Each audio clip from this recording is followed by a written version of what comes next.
when the Minnesota Vikings got Everson Griffen to take a pay cut and redo his deal last offseason, there was a couple provisions in there that where Everson was able to opt out of his deal in 2020 if he hit certain statistical thresholds, over 6.5 sacks and over 57% of defensive snaps played, which he both easily crushed. So Everson opted out of his contract, which was due to be a $13.9 million cap charge with only 800,000 dead.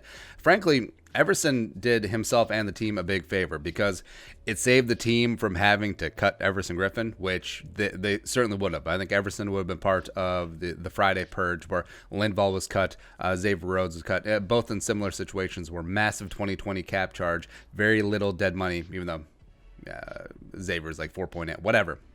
And so Everson, by opting out a couple weeks ago, was able to kickstart his look into free agency as well. Now, both sides have already said that they would like to get the band back together. Everson obviously spent his entire career here with the Vikings, has overcome a lot of stuff here, become a superstar, great in the community, became a team leader, captain. He's phenomenal. Obviously would love to keep him. But now that the fact that the Vikings do have a little bit of cap space, $19 million, is he going to be back? Is this actually going to go through? Now, I want to be absolutely fair to Everson, where selfishly I want him because I think there's a lot of gas still left in that tank. I think he and Danielle Hunter are one of the better edge duos in the NFL, if not the best. And frankly, the Vikings, they could lose a lot of leadership where Linval, team captain, he's gone, potentially could not be back. Same thing with Everson. Now, if both those guys leave, I mean, that's a lot of institutional memory. And even Rhodes, too. Like even though he hasn't played great the last couple of years, I mean, just him being a veteran in that defense, there is going to be a lot of turnover.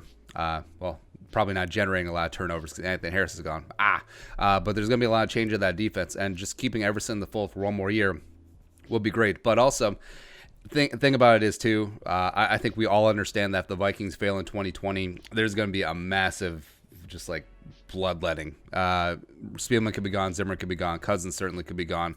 And then a lot of veterans, frankly, could be shown the door in some cap-saving moves as the Vikings go into full-on rebuild and reboot mode. Now, if he's able to go out there and land a decent 2 to 3 year deal elsewhere, a la what Cameron Wake did with Tennessee last offseason, I think he should take it. Honestly, if he can get 7-8 million, 2 to 3 years, bulk a year 2 guaranteed, probably not 3 years guaranteed or near guarantees, effective guarantees at his age. But if he can do that, I think he should go for it. Now, if he did want to come back to the Vikings on a 1 year, $6 million deal for the Vikings, I would love it.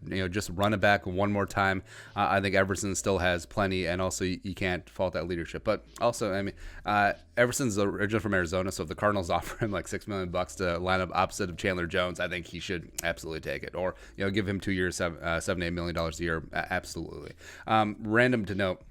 But Everson does have the same agent as Trey Waynes and now Anthony Harris. Anthony Harris signed up with Brian Murphy, Athletes First. Now, every agent serves each client individually, but we're all human here too. So, I mean, if the Vikings and Anthony Harris, if those talks never get off the ground, or talks with Trey Waynes become a little bit contentious, I mean, could it have an effect on potentially Everson's deal?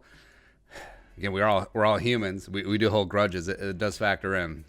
I mean, if we were perfect, like robot cyborgs or Vulcans, and everything was logical, I mean, sure. But I want Sack Daddy back, and I don't want to break the bank for him either. So that's where it comes to an inflection point for the Vikings. Where would you pay Everson $8 million a year?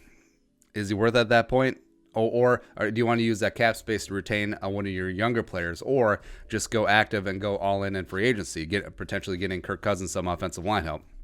So that's going to be the balance. Where $6 million for Everson, $7 million for Everson, I would say yes. And also, in fairness to him, and also flexibility for the team, I would like it to be a 1 year deal where if everything goes kaput, everyone can go their separate ways and no harm, no foul, move on after a year. But again, if he's able to get a decent 2 to 3 year deal somewhere else, I would not fault him leaving at all. And that would leave the Vikings in an interesting spot. So say Everson leaves, Linval leaves, Xavier is gone.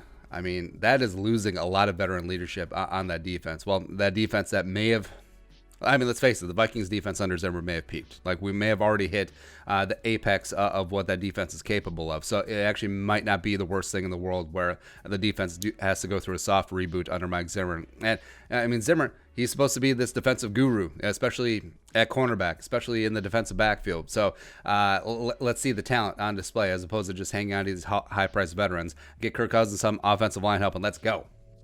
But your thoughts? Everson Griffen is going to be back on the Vikings in free agency. Let us know in the comment section below. Also, subscribe for daily Vikings takes. If you want to support the work, pull us on the Venmo. Plus, give us a follow on social media as well. But until next time, Skull, production value.